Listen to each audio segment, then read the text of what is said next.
விழுப்புரத்தில் இருந்து காஞ்சிபுரம் நோக்கி சென்ற அரசு பேருந்து திண்டிவனம் அருகே மழை நீரில் சிக்கியதால் பரபரப்பு ஏற்பட்டது. இதுகுறித்த கூடுதல் தகவல்களை எமது செய்தியாளர் முருகன் வழங்க கேட்கலாம். முருகன், மழை நீரில் சிக்கிக் கொண்ட பேருந்தை மீட்கும் நடவடிக்கைகள் எந்த நிலையில் இருக்கு? பயணிகளின் நிலவரம் என்ன? வணக்கம் ராஜலட்சுமி. காஞ்சிபுரத்திலிருந்து, அதாவது விழுப்புரம் டெப்போவில் இருந்து திண்டிவனம் நோக்கி அரசு பேருந்து ஒன்று காஞ்சிபுரம் செல்வதற்காக வந்து கொண்டிருந்தது. இந்த பேருந்தானது 15 பயணிகளோடு வந்த நிலையில் பேருந்தை விழுப்புரத்தை சேர்ந்த மணிகண்டன் என்பவர் ஓட்டி வந்தார். இதில் நடத்துனராக ஜானி பாஷா என்பவர் பணியாற்றி வந்தார்.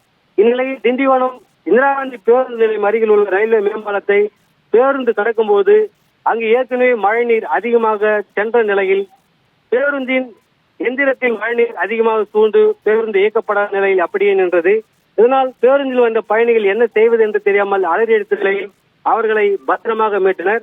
மேலும் இந்த பேருந்தை தற்போது ஜேசிபி இயந்திரம் கொண்டு மீட்கும் பணியில் ஈடுபட்டு வருகின்றனர்.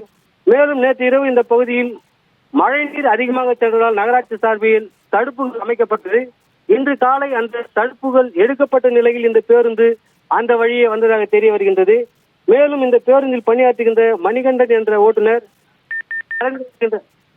தற்போது நடந்து வருகின்ற போராட்டத்தின் காரணமாக டிரைவர் பற்றாக்குறையால் புதிதாக எடுக்கப்பட்ட டிரைவர் என்பது தெரிய வருகின்றது. ராஜலட்சுமி, விவரங்களுக்கு நன்றி முருகன்.